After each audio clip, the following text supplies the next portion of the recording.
కోసం అండగా నిలబడడానికి షర్మిలమ్మ వచ్చింది.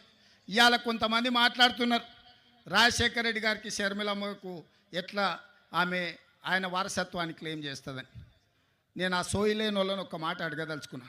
రాజశేఖర రెడ్డి గారి చివరి కోరిక ఏందయ్యా? రాహుల్ గాంధీ గారిని ప్రధానమంత్రిని చెయ్యడమే చివరి కోరిక కింద మాట్లాడింది. కాంగ్రెస్ పార్టీని అధికారంలోకి తేవడమే తన లక్ష్యంగా, తన బాధ్యతగా వైఎస్ఆర్ గారు మాట ఇచ్చిండ్రు. ఆడ కేవీపీ రామచంద్రరావు గారు, రఘువీర్ అన్న ఉన్నాడు, ఆయనకు అత్యంత సన్నిహితులు. వారు చెప్పిందే రాహుల్ గాంధీ గారిని ప్రధానమంత్రిని చేయాలి, కాంగ్రెస్ పార్టీకి అత్యధికంగా సీట్లు తీసుకురావాలి. ఏ రోజు కూడా రాజశేఖర రెడ్డి గారు బీజేపీతో అంటగాగలే, బీజేపీ నీడని కూడా రాజశేఖర రెడ్డి గారి మీద పడనివ్వలే. ఏ రోజు కూడా సెక్యులర్ ఫోర్సెస్కు వెనకాల నిలబడ్డాడు. ఏ రోజు కూడా కమ్యూనల్ ఫోర్సెస్తో అంటగాగలే.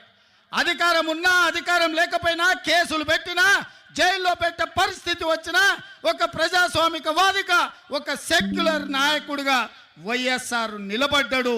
మరి వైఎస్ఆర్ వారసులమని చెప్పుకునేటోళ్ళు ఇవాళ ఎవరి పక్కన నిలబడ్డారు, ఎవరి ఆశయం కోసం కొట్లాడుతున్నారని నేను అడుగుతున్నా. ఇదేనా వైఎస్ఆర్ వారసుడిగా మీరు చేసేది? మోడీకి అండగా నిలబడి సెక్యులర్ ఉన్న ఈ రాష్ట్రాన్ని ఒక కమ్యూనల్ చేతిలో పెట్టదలుచుకున్నారా? షర్మిలమ్మ అడిగినట్టుగా మణిపూర్లో లక్షలాది మంది నిరాశ్రయులై వేలాది మందిని చంపుతుంటే మోడీ ప్రభుత్వం ముష్కరులకు అండగా నిలబడితే ఒక్కసారైనా మీరు ప్రశ్నించినరా అని నేను అడుగుతున్నా. గోద్రాలో సంఘటనలు జరుగుతుంటే మోడీని ఆ రోజు వైఎస్ఆర్ గారు అడిగినరు, కడిగినరు. మరి ఆయన వారసులైతే మణిపూర్లో జరిగిన అరాచకం మీద మాట్లాడాలి కదా, ఎందుకు మాట్లాడలేదు మిత్రులారా? మీరా వైఎస్ఆర్ వారసులు? షర్మిలమ్మ పక్కన వైఎస్ఆర్ అని ఎట్లా పెట్టుకుంటుందని. వైఎస్ఆర్ అంటేనే వై షర్మిలారెడ్డి, ఆమె పేరే వైఎస్ఆర్. కొత్తగా వైఎస్ఆర్ పెట్టుకునేది ఏముందయ్యా? షర్మిలారెడ్డి అంటేనే, వైఎస్ఆర్ అంటేనే షర్మిలమ్మ, అవతల షర్మిల అనాల్సిన పనే లేదు మిత్రులారా. వైఎస్ఆర్ అంటేనే షర్మిలమ్మ. నిజమైన వారసురాలు షర్మిలమ్మ. ఎందుకంటే రాహుల్ గాంధీ గారిని ప్రధానమంత్రిని చేయాలన్న ఆలోచన, కాంగ్రెస్ పార్టీని గెలిపించాలన్న ఆలోచన, ఆంధ్రప్రదేశ్ ప్రజలకు అండగా నిలబడి మీ కష్టాలు కన్నీళ్లు తూడవడానికి మీకోసం అవసరమైతే ఆనాడు చేవెళ్ళ నుంచి ఇచ్చాపురం వరకు రాజశేఖర రెడ్డి గారు ఏ విధంగా అయితే పాదయాత్ర చేసిండో 94 నుంచి 2004 వరకు 10 సంవత్సరాలు ఆయన ప్రతి నిమిషం, ప్రతి క్షణం ప్రజల కోసం కొట్లాడి 99 ప్రతిపక్ష పాత్ర పోషిస్తే 5 ఏళ్ళు అహర్నిశలు చట్టసభలలో నిటారుగా నిలబడి పట్టుబట్టిండు, పడగొట్టిండు ఆనాటి ప్రభుత్వాన్ని.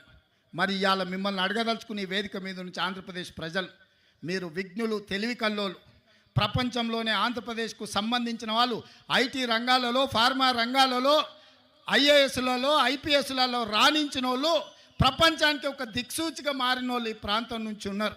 ఇవాళ సింగపూర్ ఎట్లుంటుందో విశాఖపట్నం అట్లుంటుంది. ప్రపంచ దేశాలతోని పోటీ పడగలిగిన సత్తా మీకున్నది, ఆలోచన చేసే శక్తి ఉన్నది.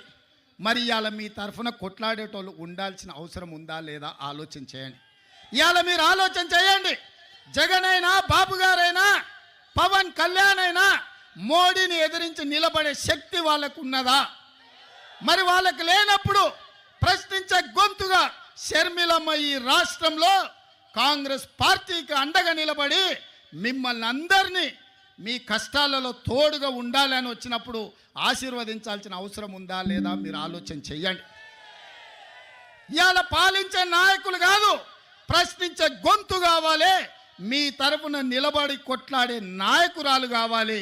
వైఎస్ఆర్ వారసులు రావాలి. వైఎస్ఆర్ గారి ఆశయ సాధన కోసం పనిచేసే వాళ్ళు ఉండాలి అంటే షర్మిలమ్మకు అండగా మీరు నిలబడాలి. చట్టసభలలో